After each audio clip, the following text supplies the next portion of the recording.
Good day, ladies and gentlemen. My name is Ahmed. I have the pleasure to be with you until 6 p.m. Cairo local time, during which we are going to go through a special coverage for the latest developments in the Middle East, and especially we are going to focus on the press conference held in the Pentagon by U.S.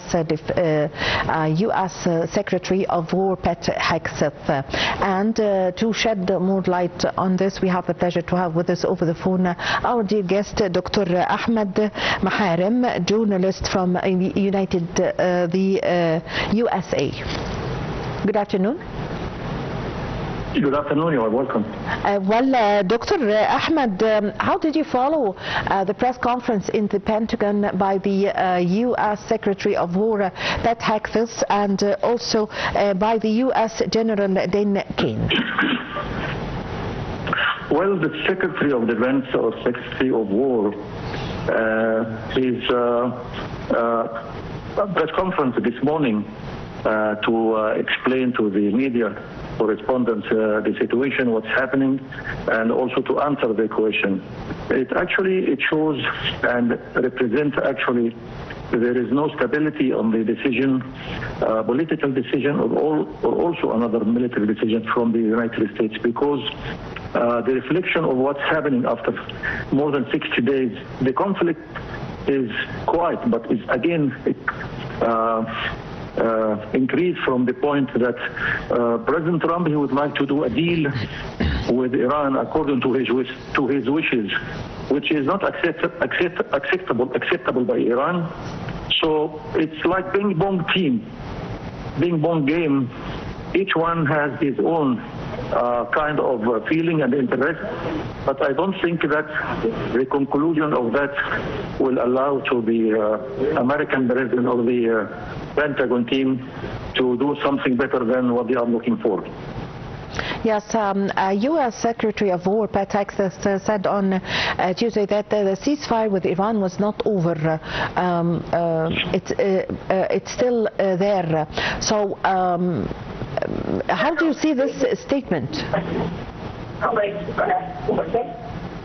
Well, the statement is very flexible. It can be understood by all means. The ceasefire is not over, okay, but meanwhile, what the pressure from American troops and the gathering, the new project of freedom is a kind of giving hope to the world that the problem is created by Iran.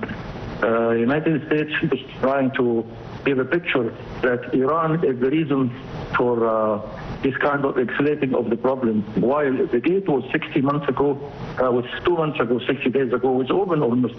The one who has to be blamed for that kind of conclusion is America and the Trump policy. Again, I think Trump today or administration of America are trying to gather with the Security Council to get some kind of deal, kind of cooperative between other countries to help America in order to open the gate by force. Yes, actually, Dr. Ahmed, Iran and U.S. have already exchanged fire in the Gulf as they wrestled for the controlling of the Strait of Hormuz. Actually, U.S.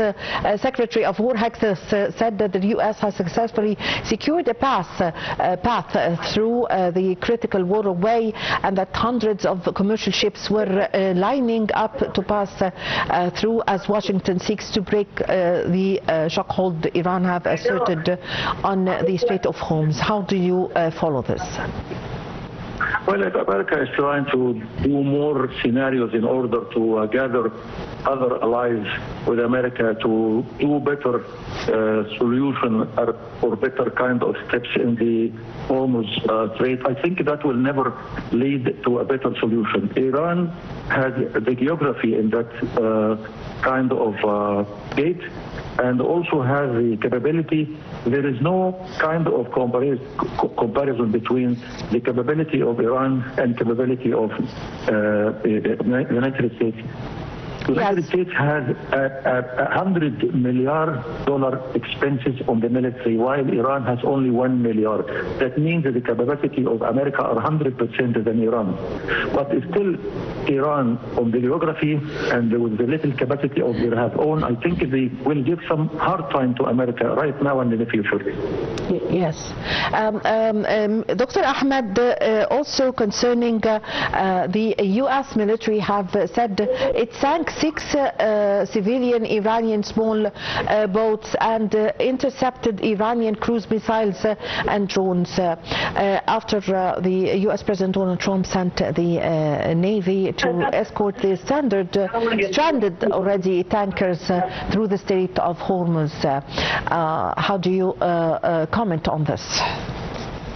Well, negotiation between both sides, they know exactly that they gain time. America is trying to gain time, Iran as well, and both sides they understood the composition of the other side. I think Iran are well known about all these kind of military arrangement in the area. It is not for nothing. It is something in the mind of President Trump and his team to do another expanding of the war sometime.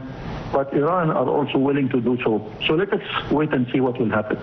Yes. How does U.S. Secretary of War Pat Hegseth justify calling the Strait of Hormuz a mission temporary while deploying sustained naval forces under the project Freedom of the Navigation?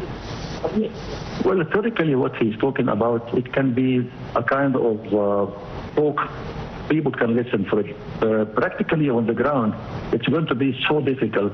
Iranian border has 2,000 kilometers, and there is no any power under the earth can control such a kind of big destination with the ideology of the Iranian to defend their country. It's going to be a big problem. 15,000 soldiers will not be enough to allow President Trump and his Ministry of War to do what they are looking for.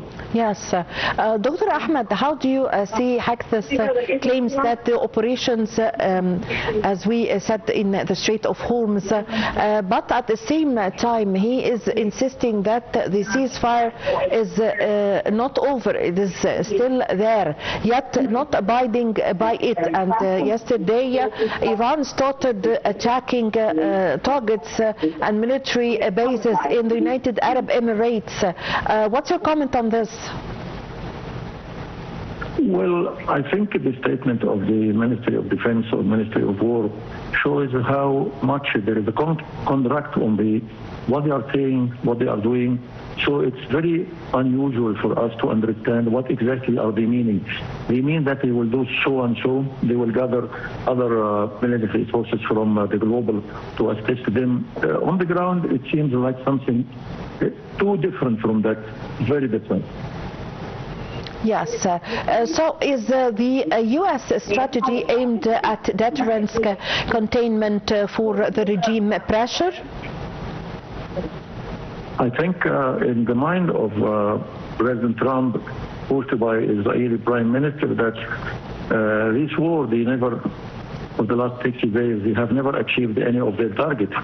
And also Prime Minister of Israel, Benjamin Netanyahu, is trying to push more America. This is a very fruitful situation. We cannot stop the war because we will not be able to come back and do what we were supposed to do. So let us continue. Yes. Unfortunately, it will be continued, but the result is going to be so dangerous. Yeah. Dr. Ahmed, how might the crisis reshape the U.S. military doctrine for conflicts, ceasefire and attacks? I think all the scenarios are expected, but let us be logistic and be flexible to say, maybe with the pressure from the international allies and the international friends to both sides, can do something. Russia and China, I think they still have kind of negotiation indirect with America to do something better than what we're reaching right now. Yes. For his part, during the press conference in the Pentagon, the Chief of Joint Staff, General Don Kane, have said that Iran have attacked Oman once yesterday, Monday, and waged 3 attacks on the United Arab Emirates before adding that at least so far today is quitter. And Kane said that since the ceasefire was announced on the 7th of April, Iran had fired at commercial vessels 9 times and seized 2 container ships. What's your comment? I think this is very important and crucial kind of question, because it's not expected that Iran, very close friend to Sultanate of Oman and Iran are very close friends, and we have in both sides, from the Iranian board and the Oman board, the Hormuz Strait, I mean, it belongs to both of them.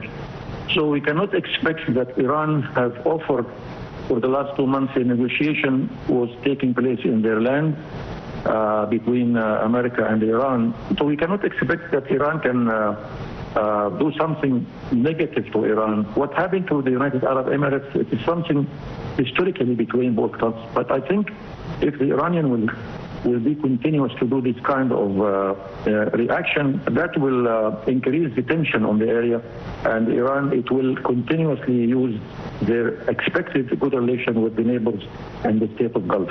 Yes, Dr. Ahmed, can we consider that the main threat from Iran is now not the nuclear weapon, it's the Strait of Hormuz, because now as we can see the picture on the ground, Iran is pressing now with the closure of the Strait of Hormuz.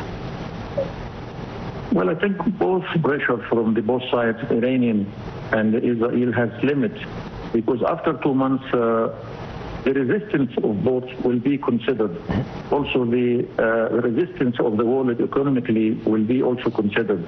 So I don't think that the Iranian, with that kind of regime, they have to do some kind of compromise. You know exactly what America aims. You know exactly the personality of President Trump. So I think the leaders of Iran have to come to a conclusion that they have to do kind of win-win situation or some kind of compromise with America. Otherwise, the conflict will increase. Yes. Now, with the statements by U.S. President Donald Trump, every now and then contradictions in the saying that the Iranians are very good and that they are very good negotiators, at the same time on the, saying that it's very hard to reach to an agreement with the Iranians.